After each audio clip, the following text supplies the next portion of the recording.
সাজগোজ করতে কে না ভালোবাসে।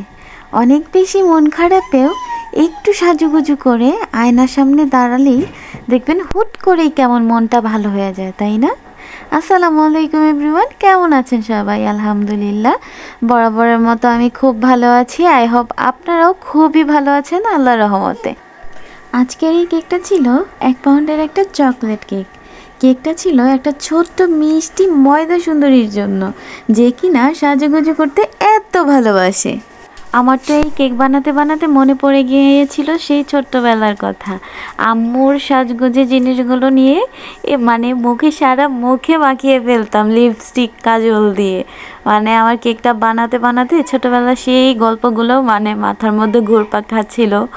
আর কেকটা আলহামদুলিল্লাহ খুবই বেশি সুন্দর ছিল, আর অনেক মাশাল্লাহ অনেক কিউট হয়েছে। মেয়েরা তো এমনিতেই মায়াবী হয়, তার মধ্যে যদি একটু সাজগোজ করে তাহলে তো আরও বেশি মায়াবী হয়ে ওঠে। মাশাল্লাহ আলহামদুলিল্লাহ, চোখ ভর্তি কাজল আর কপালে একটা ছোট্ট কালো টিপ, মাশাল্লাহ কী যে লাগে সুন্দর দেখতে। ছেলেরা বলে মেয়েরা নাকি ময়দা সুন্দরী, কিন্তু তোমরা তো মেয়েদের ওই কাজল কালো চোখ আর ছোট্ট কালো টিপের মায়াতেই প্রেমে পড়ে যাও বারবার। সাজগোজ তো নিজেকে পরিপাটি সুন্দর আর মনকে ভালো রাখার জন্য করা হয়, আর মাঝে মাঝে মেয়েরা নিজের মনের মানুষকে খুশি করার জন্য করে থাকে। যাই হোক, কেকটার জন্য 1 পাউন্ডের একটা কেক বেজ নিয়ে নিয়েছিলাম, সেটাকে 3টা স্লাইসে ভাগ করে নিলাম।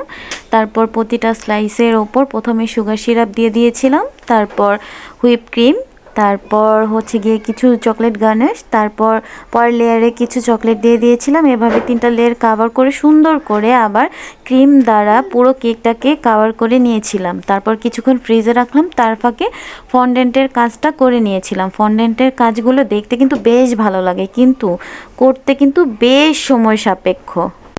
এই কাজটুকু করতেই প্রায় 4 ঘন্টার মতো সময় লেগে গিয়েছিল। যাই হোক, কেকের বেসটার উপর সুন্দর করে ফন্ডেন্টের কাজগুলো একে একে সুন্দর করে বসিয়ে দিয়েছিলাম। কেকটার ওপরে পুরো ফন্ডেন্টের কাজটা বসানোর পর এতটা বেশি সুন্দর লাগতেছিল, আলহামদুলিল্লাহ আমার কাছে তো বেশ ভালো লেগেছে। আপনাদের কাছে কেমন লেগেছে অবশ্যই একটু কষ্ট করে জানাবেন। আপনাদের কমেন্টসগুলো কিন্তু আমাদের কাজ করতে অনেক বেশি উৎসাহ দান করে থাকে আর অনেক বেশি ভালো লাগে, কারণ কষ্ট করে কাজ করার পর যদি কেউ একটু প্রশংসা করে তাহলে কিন্তু কাজের স্পিড অনেক বেশি বেড়ে যায়। তো যাই হোক, কেমন লাগলো আপনাদের কাছে আজকের ভিডিওটা একটু কষ্ট করে জানাবেন। সবাই ভালো থাকবেন, সুস্থ থাকবেন। আজকের জন্য এইটুকুই ছিল। আল্লাহ হাফেজ, আসসালামু আলাইকুম। সবাই যে যার জায়গা থেকে খুব খুব খুব বেশি ভালো থাকেন এই দোয়াই করছি। ভিডিওর এক্সট্রা সাউন্ডগুলো একটু ক্ষমার দৃষ্টিতে দেখবেন। আল্লাহ হাফেজ।